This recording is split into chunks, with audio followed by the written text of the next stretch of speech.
What's up, ladies and gentlemen? Tyler Clemens here.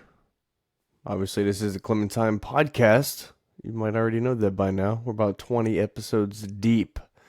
So, think if you've watched this many, I really, really appreciate it. I'm a little bit tired too, so I am going to try to power through this thing real quick, but also be a little bit interesting at the same time. Who knows what the chances are of that, because the power struggle to get to this point.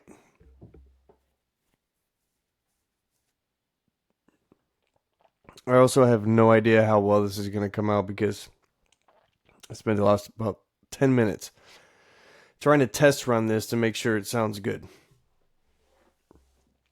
Would not let me see the test run at any point in time. So, get a little screwed over on that, but needless to say, we're ready to get after it, and we're going to try to give you some quality information. All right, so we're going to go ahead and get after this one here. First one on the slate of games here for the Week 11 picks against the spread. We've got the New York Jets. Jets lose 14-27, and it was getting pretty close there towards the end of the Patriots covering the spread. Ultimately, they do. Jets are bad. They're just a bad team, and I've talked about it all year. Hell, Justin Fields is not a very good NFL quarterback, and we are now witnessing that as he is being benched. So they say. We'll see what happens Sunday, but this time it was ESPN breaking news and all that good stuff. So if you've been paying attention to that, might be something to look at for Justin Fields.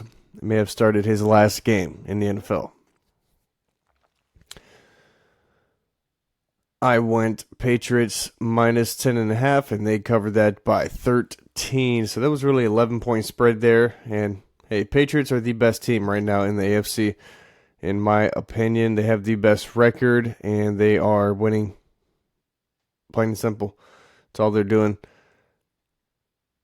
Next up, good old Miami Dolphins. And if you watch the picks episode, then you already know what happened because the Dolphins won before I even did that one because I was so stoked I couldn't record the episode and watch the game without being completely distracted.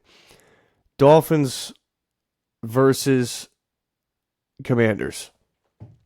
And this is the Dolphins versus Commanders one either way, mainly for the fact that they are not at anyone's home territory. They were in Madrid, Spain.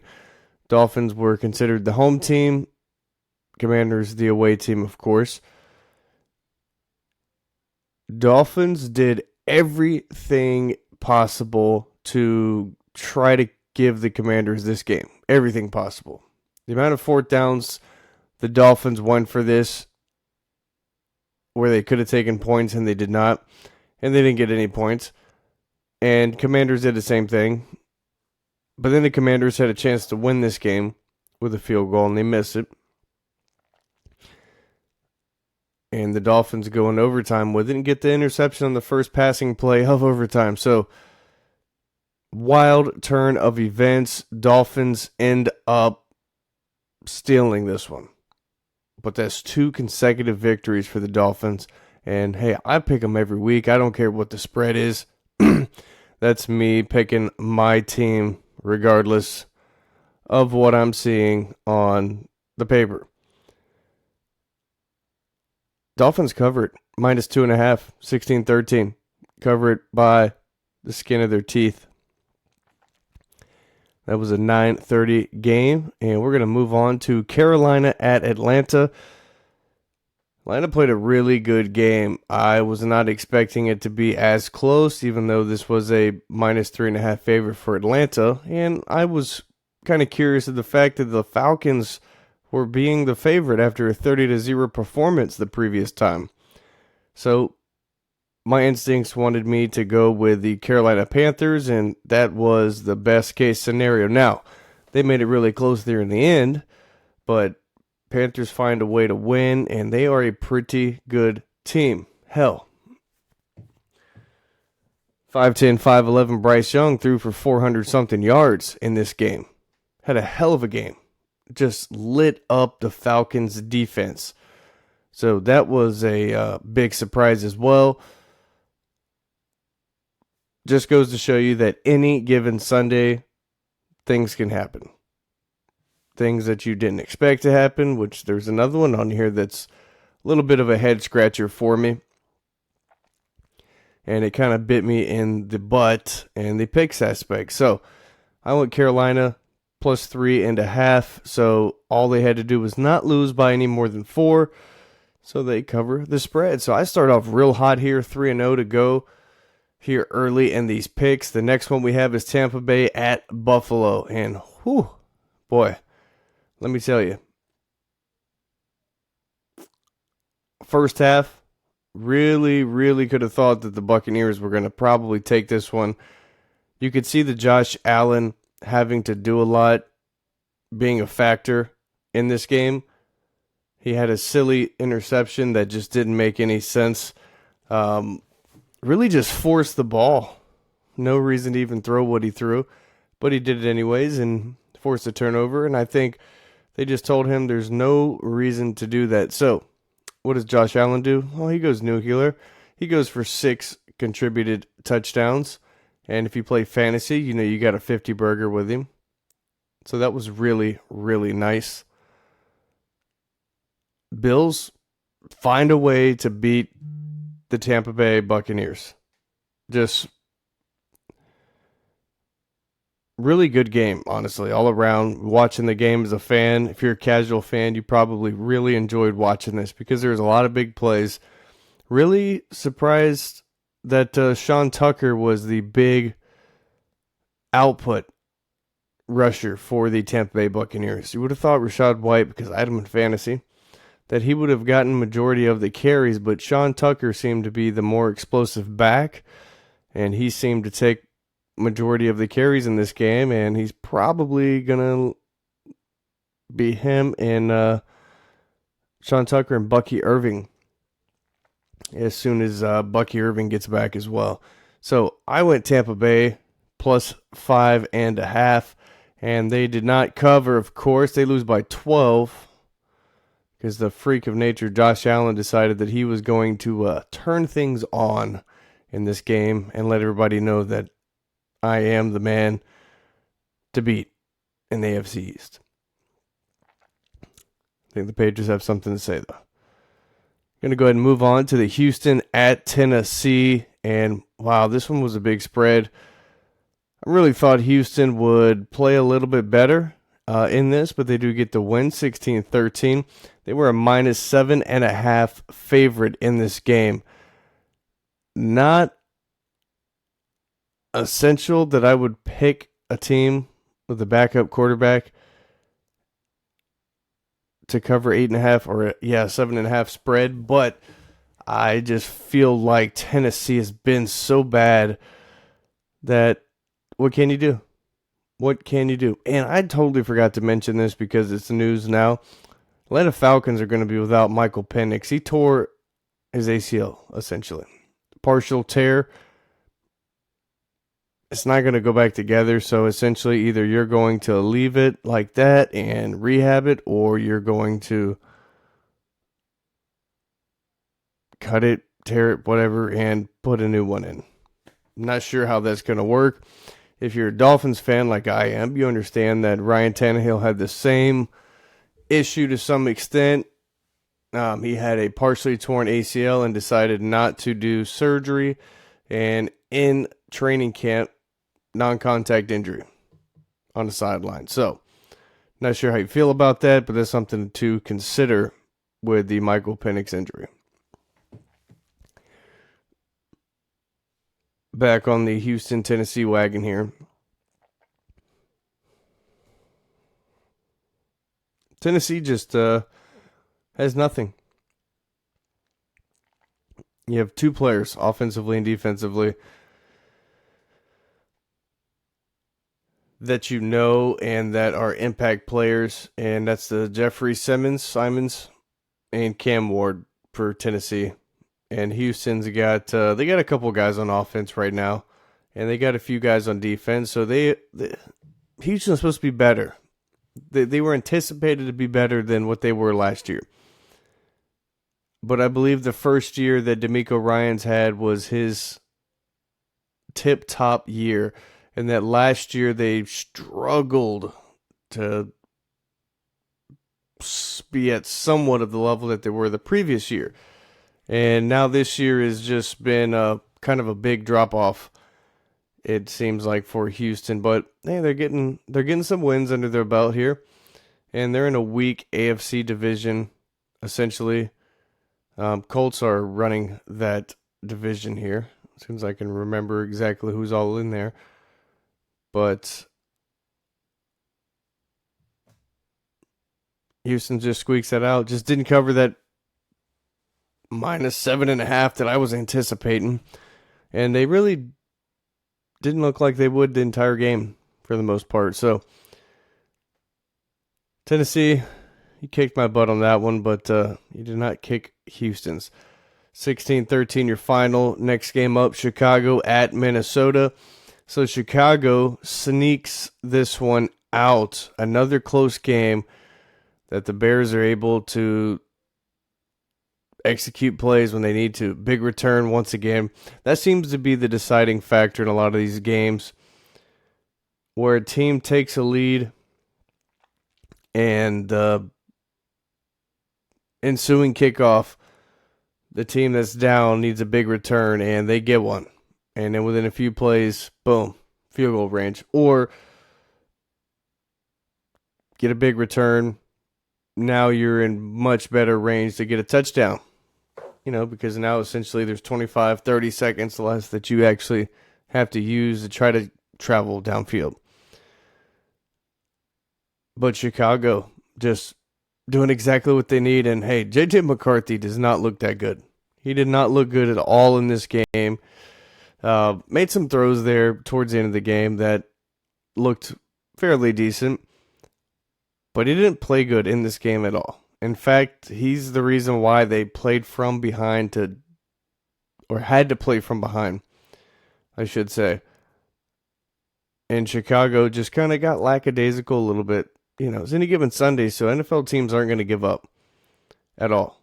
No matter the score, outcome, whatever it is, it could be 35-0. Whoever's in there, they're playing pretty damn hard. And Chicago just found a way to win it. Minnesota was the favorite in this, which I had thought was a little surprising, and I went Chicago plus 2.5 myself. End up covering that spread. Chicago wins 19-17. Moving on to Green Bay at the New York Giants. Green Bay wins 27-20, and I thought this was a pretty big spread. I talked about Jameis being the reason why I think the Giants would cover this plus 8.5, and they do. They do a fairly good job in this. I actually wanted to take a peek over at the Giants stats offensively to really get a grasp on what Jameis was able to do in this offense based off Jackson Dart. So essentially, Giants were just coming in with a running game and going to let Jameis throw the ball when needed and just don't turn the ball over. Don't lose the game. Tyrone Tracy, 19 carries, 88 yards. Devin Singletary, 16 carries, 44 yards, and 2 touchdowns.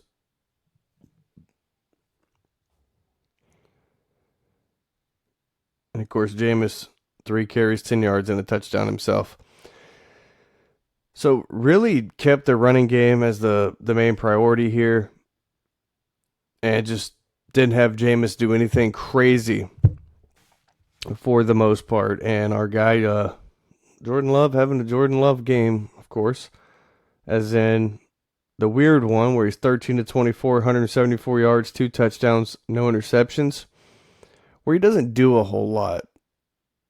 Or doesn't really do much at all to wow you. And he's got okay stats sometimes, and sometimes he doesn't. But in this one, he's got some weird ones, that's for sure. That is for sure. Josh Jacobs even got a little banged up in this game here. So a few injuries few injuries this Sunday. We're actually probably going to talk about the next one, as a matter of fact, here. So, Giants played with Jameis Winston instead of Jackson Dart because he had concussion protocol. I expect Jackson Dart to be back this following week. And for future endeavors, I expect Jameis Winston to be the second string quarterback, regardless of what's going on there. Green Bay, thank you. Giants, thank you. Covering that 8.5 spread, plus 8.5 I went with in this case, just because of the guy Jordan Love there. It just does not make me feel confident that they cover the spread. And that's exactly how it went. Well, it essentially did. Next one, we have Cincinnati at Pittsburgh. So the Joey Flacco train, that thing's starting to stall out a little bit. As in, like, big time stalling. To the point to where Jamar Chase is getting in spitting altercations, and now he is going to be suspended a game. Joe Flacco is kind of tuning things back in. And once again, just these crazy amount of targets. Now, I expect T. Higgins to be the guy to get most of these targets now that Jamar Chase is going to be missing the next game. So we'll see how that goes. Bengals now they're in a weird spot. Joe Burrow might be back soon. He had a full practice today, and it's Wednesday. So we'll see how that goes as Pittsburgh injured quarterback Aaron Rodgers. Left wrist. So weird injury there. He has like a hairline fracture. Not sure if that's going to affect his availability to play. Is he going to wear a soft cast on there? Is he going to sit out a week? Have no idea. But if he does, Mason Rudolph will be the guy. And I don't expect Pittsburgh to change too much. Maybe just rely a little bit more on the run game and not so much of being able to check out of run plays the pass plays that Aaron Rodgers may typically do. Pittsburgh dominates this game 34-12, and I picked Pittsburgh to be victorious here, -5.5, and that is the case here. Next game up, we have the LA Chargers at the Jacksonville Jaguars. Not much to say about this one, but the absolutely terrible output of a game from the Chargers. Absolutely terrible. 6 points. 35 from the Jaguars. I had Justin Herbert, and he had 81 passing yards total in this game. Jaguars just absolutely tormented the Chargers. It was ridiculous. They have 150. Was that what that is? 150 total? No, 135 total yards from the Chargers. 345 total yards from the Jaguars. That is absolutely ridiculous. That's an NFL game. Now, of course, Trevor Lawrence is just being Trevor Lawrence now. 14-22, 153 yards. So he didn't really do much, but the rushing attack of Jacksonville was on fire. 47 carries for 192 total yards as a team. So they're getting after it. Jacoby Myers had 5 catches for 64. And I think he's going to end up being the number one target there in Jacksonville, but have no idea what happened to the Chargers in this game. No idea. Just absolutely shit the bed. Jaguars take advantage of it, dominate this game, 35-6. So, of course, how did I give myself a plus on that? That just makes no sense. I should have took an L. Let me fix that right now. Some over here thinking I went 9-6. Nope. More went like 8-7.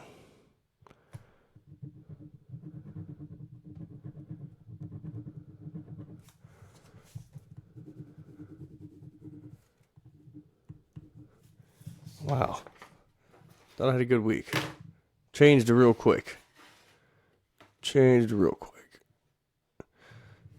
Next up, we got Seattle at the Los Angeles Rams. So, Los Angeles was dominating this game for the entirety. Seattle had all field goals. I believe they were up to about 12 points field goals. So they had 4 consecutive. It was 21-9, get a late touchdown. Sorry, it was 21-9, get a late one. 21-12. And essentially that was about all she wrote there. But really did have a chance to steal this one potentially. And Rams did not let that happen. And Rams continue to improve on the season. They're a pretty dang good NFC team. They're 8-2. And with Stafford playing the way that he's playing, he is just ripping things up here. He is having a career year. Still not throwing an interception. Only threw for 130 yards in this game, but hey, didn't turn the ball over. Made all the right decisions here. Gets you a win, 21-19. However, I do not win on the pick here because they needed to win by at least 3, and they only win by 2. So take a big old X on that one. Next up, we got San Francisco at the Arizona Cardinals. Brock Purdy's back. San Francisco clicks on all cylinders, 41-22. Arizona had the nice little spark there with Jacoby Brissett, and the offense does look better. It does look better. Matter of fact, to the tune of 47 completions for Jacoby Brissett. NFL record, by the way. Jacoby Brissett, 47 completions in a game. Insane. Insane. But, hey, McCaffrey is the dude, back to his original self. 49ers are relying on him.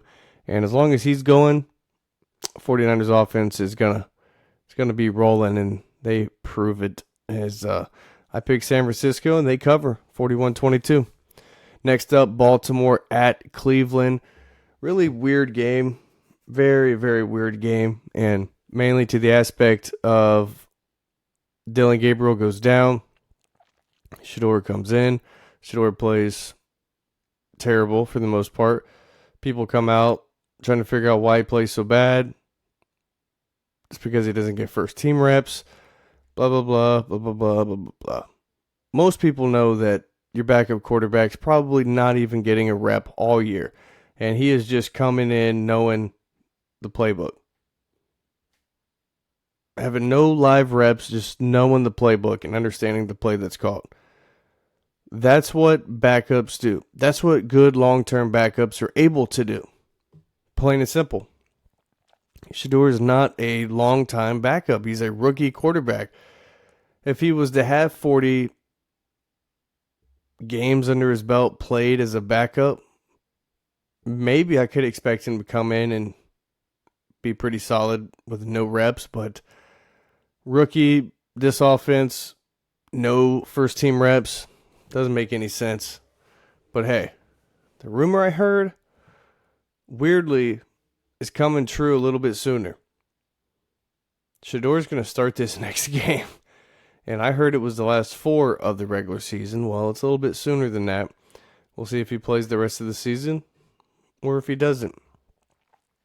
But Shador would be in there as Ravens win 23-16. And that game was very close. Baltimore takes it there towards the end and just finding a way to win. But not enough to cover the spread as they were a -8.5. So take the L on that myself. Kansas City at Denver. Really close game here. Kansas City's trying to put things together, but not really sure if they're going to be able to this year. Started off the season a little slow. They got back on track. Now there's been a couple bumps in the road. Once again, taking a loss here to the Denver Broncos. Denver's defense is elite. Plain and simple. Don't know what you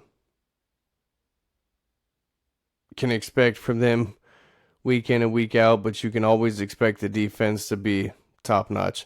Once again, offense for Denver is still kind of stuttering, but just enough to win the game. Just enough to win. And that's sometimes how good teams do things. Denver 22, Kansas City 19.